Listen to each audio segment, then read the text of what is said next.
कहो क्या समाचार लाए हो? कैसा समाचार त्रिकालदर्शी?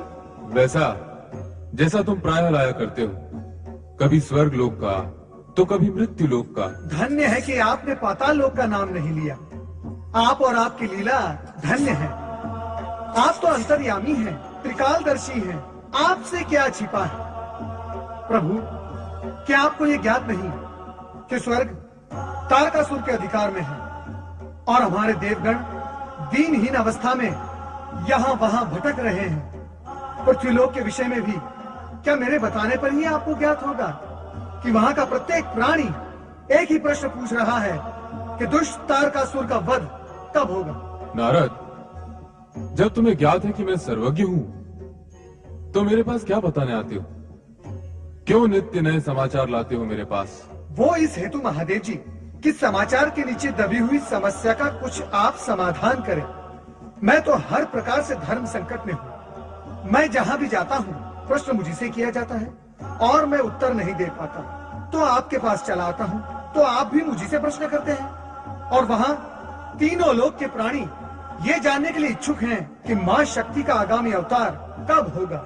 तुमने क्या उत्तर दिया? देखा, आपने फिर मुझसे प्रश्न किया। मेरे पास उत्तर होता तो देता भगवान। उत्तर तो आपके पास है, मैं तो निरुत्तर होकर लौटा हूँ वहां से। नारद, भला ऐसा कभी हो सकता है कि किसी प्रश्न का उत्तर मेरे पास हो और तुम्हारे पास ना हो? तुम भी तो त्रिकालदर्शी हो ब्रह्मपुत्र। मात्र त्रिकालदर्शी होने से क्या होता है प्रभु? मैं त्रिनेत्रधारी तो नहीं हूँ, मैं त्रिलोकीनाथ तो नहीं हूँ। यदि मैंने आपके प्रश्न का उत्तर दे दिया और आपने क्रोधित होकर अपना तीसरा नेत्र खोल दिया, तो मेरे इस नारायण नारायण जाप पर तो विराम लग जाएगा ना प्रभु। आप लोग क्यों हंस रहे हैं? क्या मैंने ऐसा कुछ कहा जो नहीं कहना था? हाँ नारद, विषय बदलने में तो तुम निपुण हो। विषय था समाचार जो तुम लाए हो, और अब चर्चा आ पहुंची है तुम्हारे विराम लगने पर। आपसे भय तो लगता ही है ना भगवान? असत्य भाषण न करो नारद। क्या मुझसे भयभीत होने वाला नित्य प्रति अपनी करताल बजाता हुआ मेरे पास आएगा? नारायण नारायण, अब तो विषय आप बदल रहे हैं महादेव जी। आपने ये नहीं बताया कि माँ शक्ति आगामी अवतार कब ले रही है। यदि तुम हिमालय होते हुए कैलाश आते तो तुम्हें निश्चय ही अपने प्रश्न का उत्तर मिल जाता। कुछ कुछ मेरी समझ में आ रहा है। यहाँ से हिमालय जाता हूँ, संभवतः सब समझ में आ जाएगा। नारायण नारायण। देव ऋषि, ज्ञात होता है कि आपको लक्ष्य प्राप्त हो गया है। हाँ नंदी, देवेश्वर की कृपा से मेरी इस समस्या का समाधान तो हो गया। हिमालय राज के यहाँ पुत्री का जन्म होने वाला था। आहा, यही तो माँ शक्ति का अवतार है। धन्य हो माँ शक्ति, धन्य हो, धन्य हो माँ शक्ति, आप धन्य हो।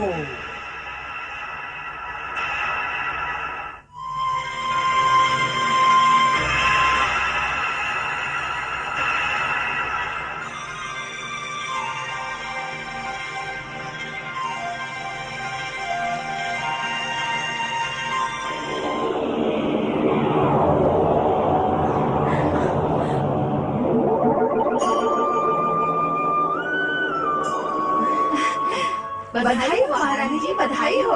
बधाई हो महारानी जी, बधाई हो। बधाई हो महारानी जी, बहुत बहुत बधाई हो। बधाई हो महारानी जी, बधाई हो। बधाई। महाराज को सुंदर कन्या की बधाई हो। महाराज को पुत्री की बधाई हो। बधाई हो महाराज। सुंदर कन्या की बधाई हो। बधाई हो महाराज। महाराज को राजकुमारी की बधाई हो।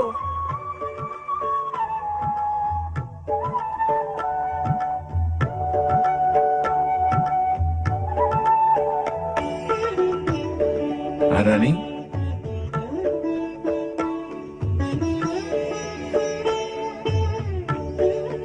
हम कितने भाग्यशाली हैं जो ऐसी भाग्यशाली पुत्री हमें प्राप्त हुई है। हाँ स्वामी, पर मैं तो इसे भली भांति देख भी नहीं पाई हूँ।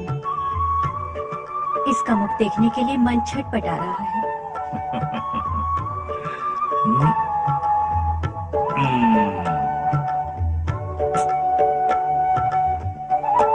मैना रानी, ये तुम्हारी ही तो पुत्री है। इसे जब चाहे देखो, जितना चाहे देखो। अब तुम इसे देखो और मैं महामंत्री को इसके जन्मोत्सव का आदेश देकर अपनी प्रजा को भी अपनी प्रसन्नता में सम्मिलित करता हूँ।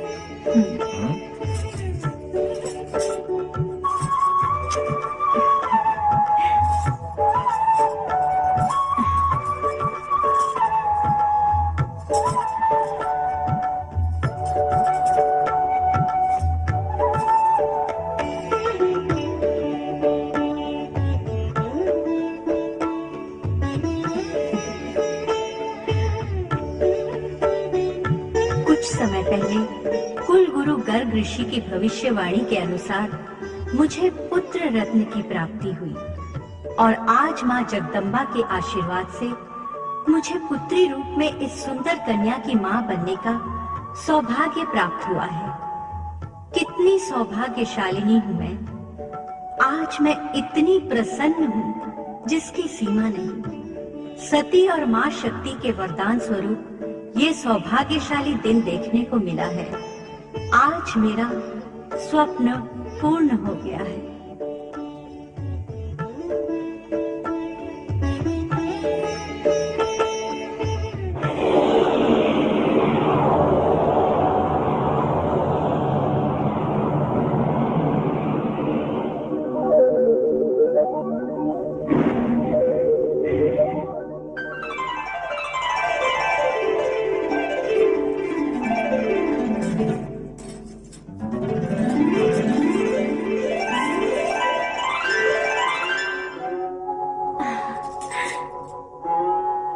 माँ जगदम्बे, तुम्हारी जय हो। मैं इस जगत में तुम्हारी जय जयकार के लिए प्रकट हुई हूँ। तुमने श्रद्धा भाव से भक्ति करके मेरी तपस्या की और मुझे पुत्री के रूप में प्राप्त करने की कामना की थी। तुम्हारी मनोकामना पूर्ण हुई।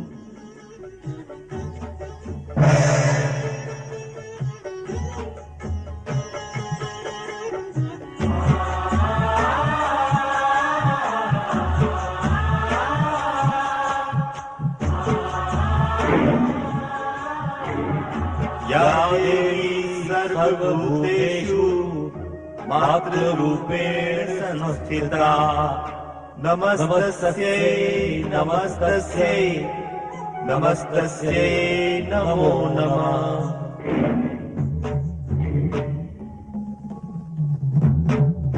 मैना, तुम इस जगत की सबसे अधिक भाग्यशालिनी माता हो।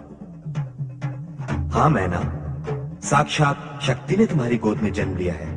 माँ जगदम्बे भविष्य में शिव की अर्धांगिनी बनकर इस जगत में नाना प्रकार की लीलाएं रचेंगे। हम माँ के दर्शन करने, तुम्हारे भाग्य को सराहने और तुम्हें बधाई देने आए हैं।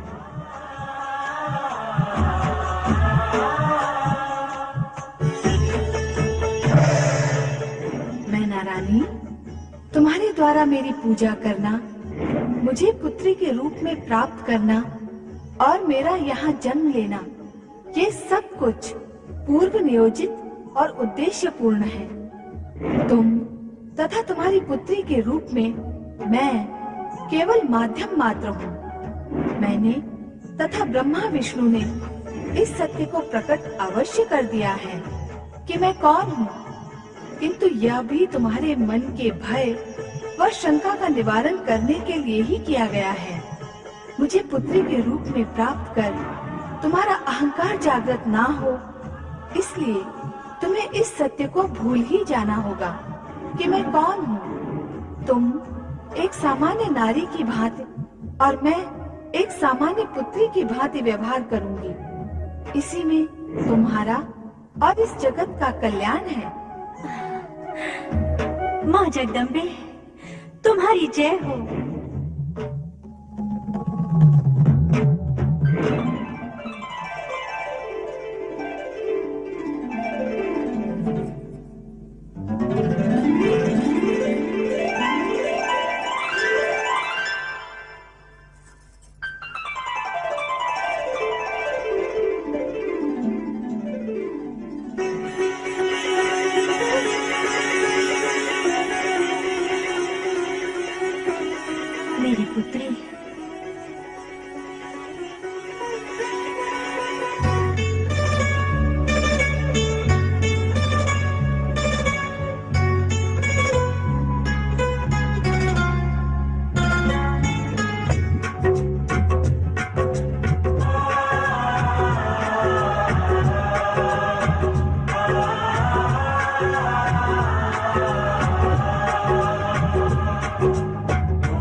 दिन आता है पर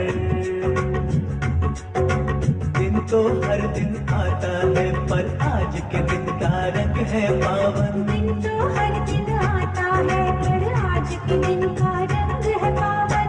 गिरिराज के घर गिरिजा आई देती है पुरवाई बधाई। देती है पुरवाई बधाई, देती है पुरवाई, देती है पुरवाई बधाई, देती है पुरवाई।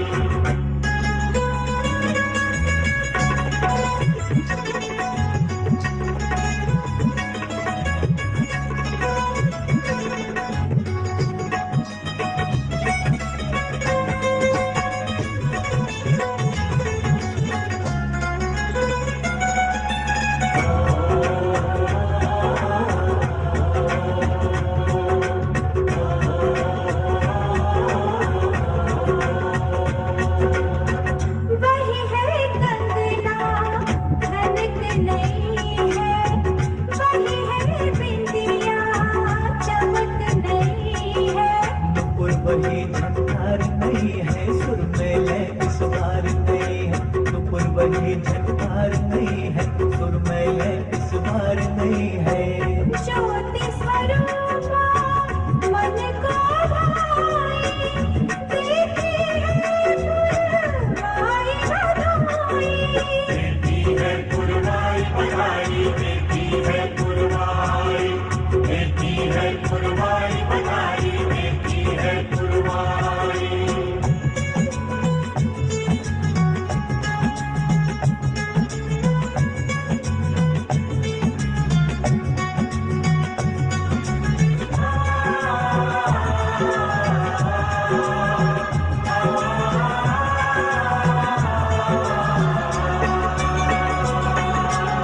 सूर्य देव जी हर्षाते हैं, चंद्र देव भी मुस्काते हैं। मन ही मन आनंदित होकर मंगल गान सभी गाते हैं। मन ही मन आनंदित होकर मंगल गान सभी गाते हैं। महकी है जग की अंगनाई देती है पुरवाई बधाई। देती है पुरवाई बधाई, देती है पुरवाई, देती है पुरवाई बधाई, देती है पुरवाई।